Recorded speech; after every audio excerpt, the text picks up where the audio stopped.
Well, I would say there already is an existing appetite for cryptographic security. So I was given my first corporate YubiKey in 2012. That's still a public-private key pair. So I do think there is a little bit of a corporate culture towards cryptographic security and an appetite and willingness to use it.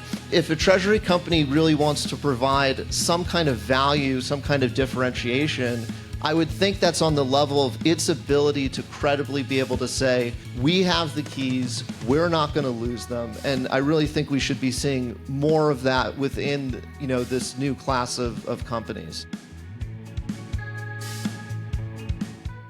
So I wanted to start with, we're going to be talking about institutional custody. We have this sort of range of cold storage, warm wallets, MPC, and I thought we'd start out with some definitions. What does this range look like to you and your businesses, and how would you define those choices? Cold basically is where you have keys that are generated and stored in such a way that they're not on devices that have ever been connected to the internet, and they can also be signed that way as well. Hot is basically the opposite, where you have keys stored on networked devices. MPC can really straddle both ends of those spectrums. You can do MPC in a cold way, you can do it in a hot way. You also have kind of like an in-between category like warm, where you can have some cold keys, some hot keys. The way to think about MPC, at least in a Bitcoin context, is to kind of compare it to multi-sig. So one way of doing multi-sig in Bitcoin is we use Bitcoin script, and it defines certain public keys, and then you sign with the corresponding private keys. There's, the script logic determines whether it's valid or not. MPC gives you a way of doing that kind of setup with keys where you have like a threshold, like a 3 of 5 or 2 of 3 or something like that. But you don't need to use Bitcoin script logic, that the computation, actually what you see on chain is a single key and a single signature. Well, and can I ask that, this is a pretty important part, is MPC has nothing to do with Bitcoin. It's not like multi-sig in the sense of you're not combining multiple keys, you're combining cryptographic material to generate a single key. You're not in a multi-sig world. You are getting a similar effect of multi-sig where you have multiple secrets that need to be used in combination to sign for a UTXO. But from the blockchain perspective, it's just seeing a single key and a single signature, and you're using a cryptographic protocol off-chain to take these different secrets and generate a valid signature for a key that none of the different, that isn't actually, so if you think of it as you have these shares of a key or pieces of a key, and that key as a whole is never constructed, and so each piece of the key can sign, and then you aggregate these partial signatures into a valid signature for the single key. Got it. How do you think about this? In a simpler way. I would say for our business, as we think about custodying, I would just simplify it to cold and warm, or cold and hot. And then I would just pull it way, way up and say MPC is a methodology. Maybe that can be used to construct transactions and signatures, but doesn't necessarily indicate cold or hot. So when I think about cold versus hot, I'm thinking of kind of a visual image of an electrical circuit and whether it's connected all the way through. Cold means there's a break in that circuit. It's not connected to the internet. It can't be. There's a gap there in that circuit. And it's a different set of risk vectors. If you're connected to the internet, you're by default susceptible to hacking and cyber risks. As an insurer, we're looking at the different categories of risks. If it's cold, while it's cold, you're not susceptible to hacking risks. So very, very interested in MPC and additional benefits it brings, but I wouldn't say necessarily I view it in the same categories, hot versus cold. Got it. And since we're doing definitions, I should mention MPC is multi-party computation. Yeah, okay. What do y'all's clients say to you in terms of operationalizing storage, custody in general, right?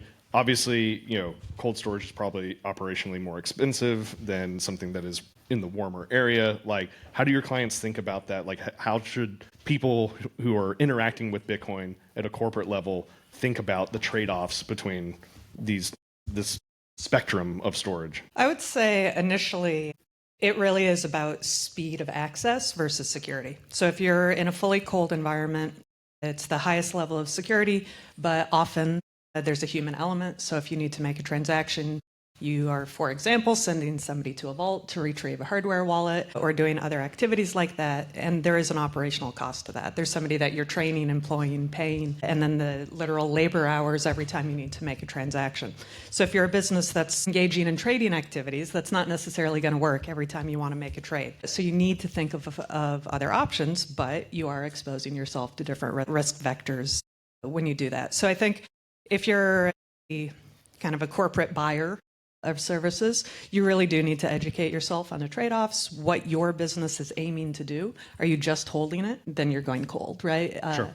Yeah, I mean, I think that's right. I mean, I think from an institutional perspective, really, you want both. It's not really an either or kind of situation. Typically, like an exchange, most of their UTXOs aren't going to be needed for operations at any given time. So you are going to want to put the bulk of your coins into cold storage where it's the most secure. And then whatever coins you need access to for that kind of operational efficiency, you're going to have in a hot wallet. And so, it's really about figuring out, depending on the use case for your business, how much of the funds need to be readily accessible. Got it. So, sorry, I'm trying to think of how to say this right. Is in the corporate use case of non-Bitcoin, you have financial controls that are basically network security, right? And we have this opportunity to have corporate controls that are cryptographic in nature, right? Native to Bitcoin. Is there an appetite for that in the corporate world? Do people understand that you're changing access control lists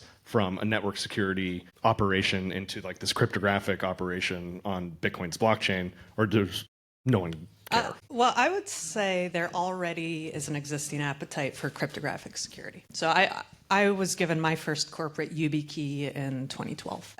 That's still a public-private key pair. So I do think there is a little bit of a corporate culture towards cryptographic security and an appetite and willingness to use it. Is there an understanding that same cryptography is used on Bitcoin, and we can use Bitcoin native devices and tap signers and other things like that? No, I don't think that even the awareness is out there.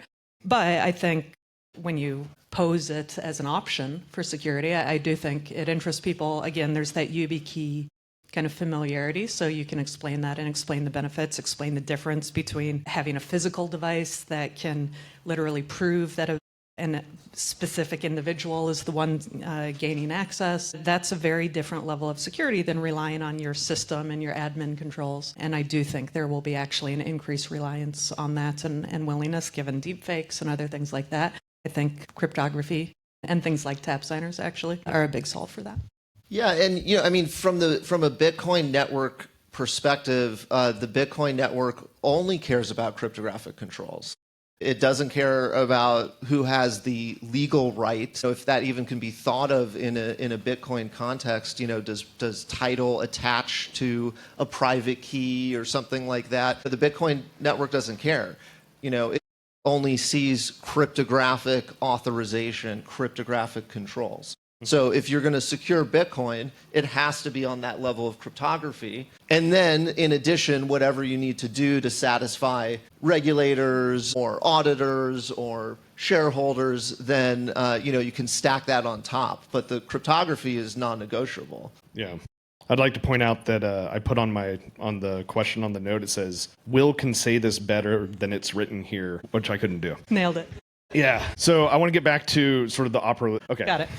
I'll work on this. Operationalizing these keys. What do companies need to be good at? If they want to participate, different companies are going to do different things, but if they want to participate in the cold storage world, in the warmer wallet world where they have to operationalize keys and make more signatures, what does a company need to be good at? A lot. This stuff isn't easy. So on the cold side, the first thing you hit is how do you actually generate the keys in a secure way? So when I worked at Coinbase, when we did key generation, we'd go into a Faraday tent. We'd have two brand new computers and we'd flip a coin and decide which one to use. We'd pull all the guts out of the computer, all the networking, all of that stuff. When we're done with the process, we'd hire a company to come and shred the computers in front of us. I mean, because even if you're doing something, even if you're using cold keys or a cold key generation process, there's many ways to screw it up. And even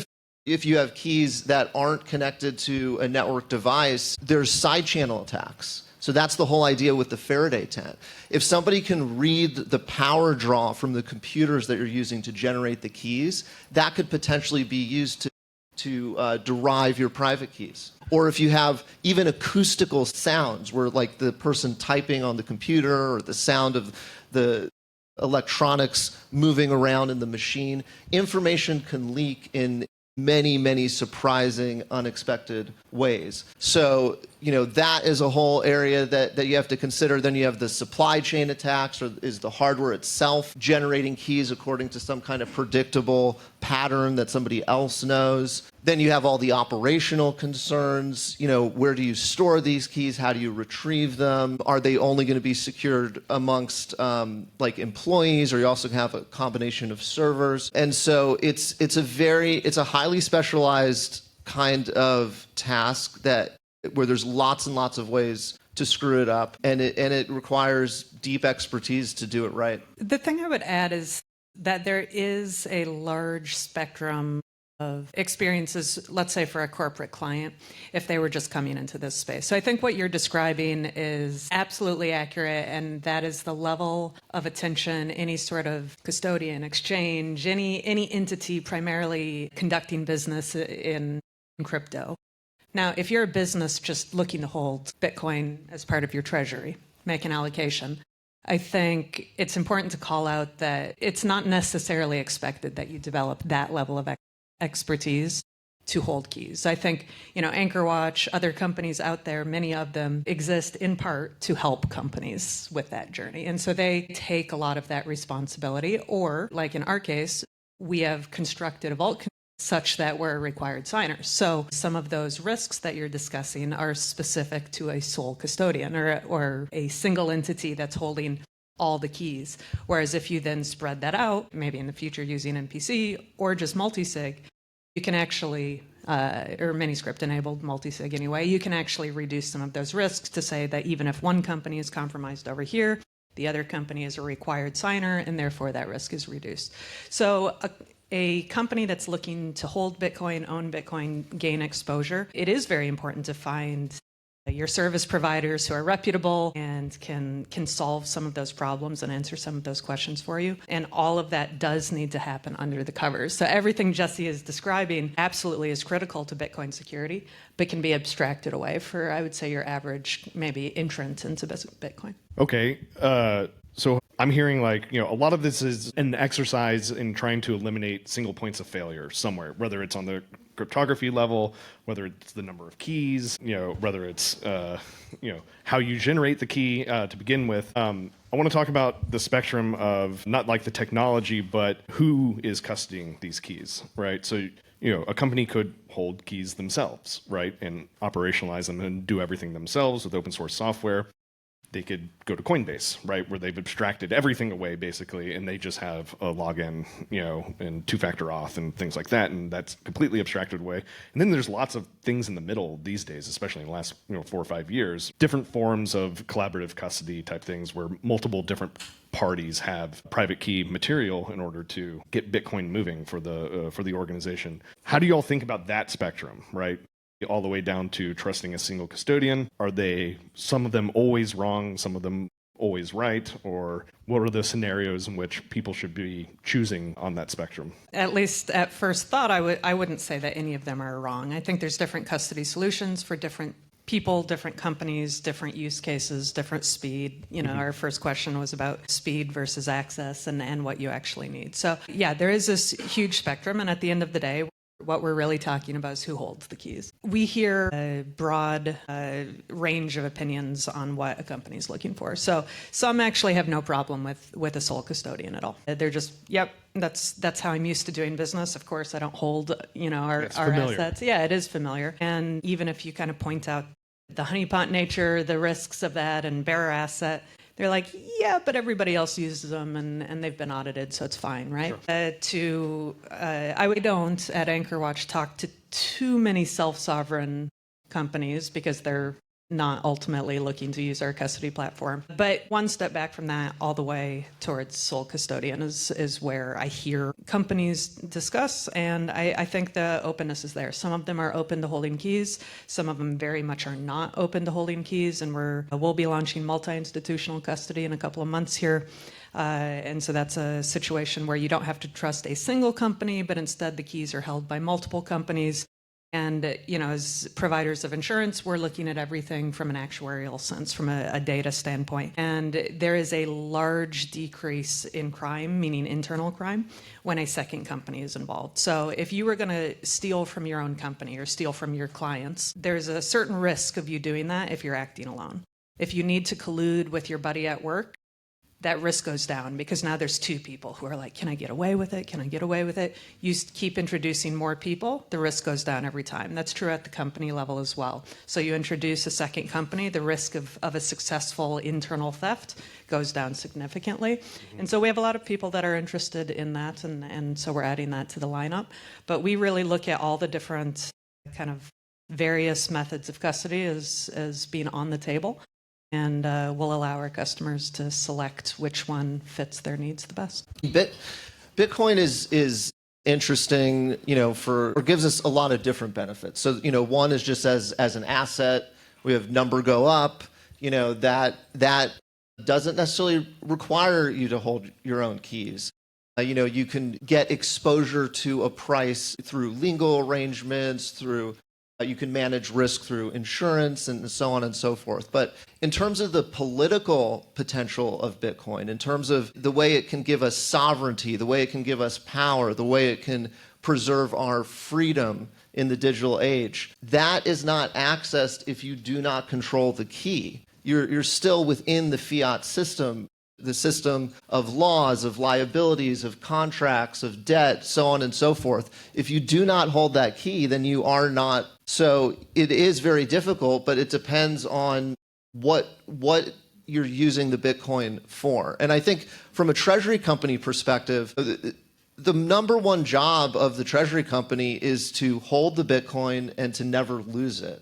And if they're just going to Coinbase and having Coinbase hold the Bitcoin, well, what do I need the treasury company for? I could just go to Coinbase or I can go to the ETF. So I think, if a treasury company really wants to provide some kind of value, some kind of differentiation, I would think that's on the level of its ability to credibly be able to say, we have the keys, we're not going to lose them. And I really think we should be seeing more of that within this new class of companies. I think one cool thing that I'm sure you can expand on is the ability to use the programmable nature of Bitcoin to achieve that in really kind of unique and new ways. So if we were talking about a bar of gold and where you're going to hold the bar of gold, you can hold it yourself, you can pay a vaulting company to hold it, you can choose that vaulting company or your vault in your own country. If you're comfortable with your own government, you could try to send it elsewhere, hopefully, and hopefully it's held for you safely. But with Bitcoin, we can program storage to be physically dispersed, right? So you can distribute those keys, but you can also time lock them. You can also do things that say, hey, we're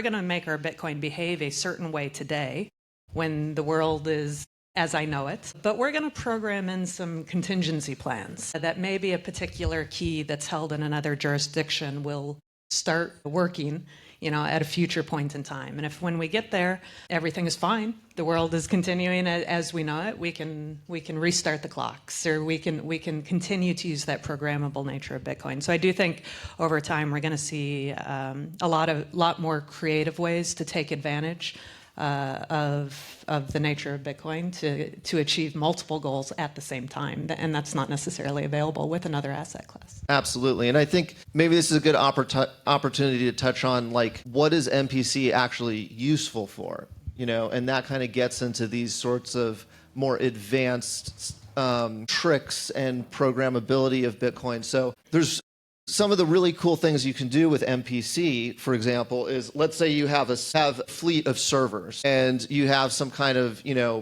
3 of 5, for example. Those servers they each hold a share of a private key, and they can be refreshing those shares. They can be changing those shares within some sort of time period. It could be every 10 minutes, every 5 seconds. They're constantly can be refreshing their shares. But the underlying private key doesn't change. The underlying Bitcoin doesn't move. So that's something called proactive security. And what it does is it really raises the cost for an attacker, because now an attacker has to get a threshold of shares within that time period. If, let's say, they collect a few shares from a few servers and then the refresh occurs, the old shares can't be combined with the new shares. So they have to start over from scratch. And then there's other things you can do where you can add and remove participants into the quorum, or you can move the threshold up and down, again, without the private key changing, without the funds having to move. So that's really powerful from an organizational perspective. You have an employee who leaves the organization, you can revoke their share, you can add somebody else into the mix. Yeah, Also, and you don't have to swap keys. you don't have to move Bitcoin. Yeah. You don't have to pay fees. You don't have to worry about, hey, there's a key on some HSM that was lost and whatever, you can revoke it. And in the Lightning context, this is something that is still kind of in research. We're working on a security proof for this, but it looks like we're going to get it. You can nest MPC within MPC. So if we create a 2 of 2 taproot channel using Musig, which is an MPC protocol, one or both of the sides of the channel can be using Frost, which is another MPC protocol, where basically that Lightning key, which is traditionally something that we can't do in a multi-signature, multi-party way, we can split that party's Lightning key into pieces, and now we get distributed security with Lightning. And I mean, cryptography is this field where we're barely even scratching the surface of what's possible. We see new ideas, new papers every single day. And so that kind of more advanced techniques and innovation that's going to let us rebuild the world on private keys, which is basically what we're doing with Bitcoin. We're going to need to continuously level up our cryptography game to make this actually work. I want to point out, we've been talking about using MPC in terms of like generating a single signature, right? Bitcoin private key, but you can layer MPC on top of a multi-sig situation. If you have a 2 of 3 or 3 of 5 Bitcoin multi-sig, you can then share each one of those keys can have an MPC layer above it where it's 2 of 3 or it's 3 of 5. And that changes the security posture, I feel like, completely. Not only does it change the security posture, it also changes the privacy reality as well, because you can do something as advanced as you're describing and have it appear much simpler on chain, right? Yes. Have a quorum appear as a single sig. So if we're thinking about whether it's governments or really kind of any party that's looking for information, let's just keep it super simple. Let's say it's a large company and you have a 5 of 7.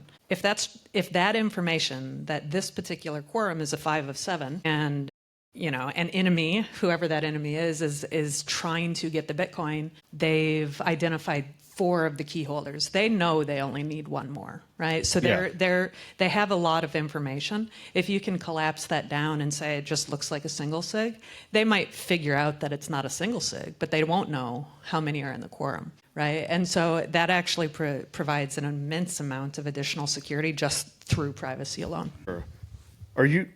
Sorry, I want to make sure I'm following. Like, is this like a Musig Frost thing where like multi-sig looks like a single sig on chain? Okay. I just wanted to make sure. Yeah, you weren't saying like, no, you actually just do a single sig. No, where it appears that way on chain. No, that's awesome. Is that, do people do that right now? If they have Taproot. Oh, with Taproot. Yeah, and you also save on fees. Sure. Because less signatures, smaller transaction size, lower fees. So not only do you get this privacy benefit where you're not revealing your whole setup to the world, but you're also, saving on fees. And this is been in operation at Coinbase, at Anchorage, like, for multiple years. This is, I mean, I'm not sure it's been being done in the Bitcoin context, but definitely with some of the other cryptos. MPC has been used high value in institutions. We're gaining confidence. Because they don't have multi-sig native to the protocol for the most part. Right? Well, I mean, a lot of those systems were built before Taproot, so they are sometimes slow to move. I don't actually know. I mean, I left Coinbase years ago. What the current state of things is, and I'd be curious to know what are the biggest wallets that are doing MPC, in Taproot. Would be really interesting to know. But the underlying cryptography is the same, so it is becoming battle tested. I guess one last thing here, we're running short on time, is it feels like individuals have made the leap to things like multi-sig, things like multiple custodians, experimenting with different custody models more than, at least in my opinion, what I've seen from businesses. Why is that? Is there a compliance reason, a regulatory reason? Is it just scary, or am I wrong? I think I would need to piece apart if we're talking like a Bitcoin business versus a business gaining exposure. I was making a thinking purchase. mostly just like a normal business. So I mean, I just don't think there were that many until a hot second ago. I think suddenly a lot of companies are taking exposure. It might be because the company is owned by an individual who's a Bitcoiner. I'm actually seeing a transition there. I'm seeing companies, if they're coming to talk to us, they are interested in multisig, by definition. So I would say I actually do see an increasing awareness of the different trade-offs, and they might approach it very simply by just saying, look, I'm going to break up across multiple sole custodians and minimize risk that way, but others are interested in MIC and multisig. If you're not securing your Bitcoin in a distributed way, whether you're an individual or an institution, you don't know what you're doing. I mean, you talked about single point of failure, right? I mean, that is the thing that we want to avoid at all costs. We never want to have a situation where one machine is compromised, one person is compromised, and it's game over. In fact, it's quite dangerous, in terms of kidnapping risk. If there's only one person I need to target and I get all of their Bitcoin, that means that the likelihood that that person is going to become a target for a wrench attack increases dramatically. So it's really the only sane way to secure high value secrets is with some sort of distributed security, whether that's multi-sig or MPC or Shamir secret sharing. Got it. Well, I think we're out of time here. We'll do a couple questions if anyone has. Yes.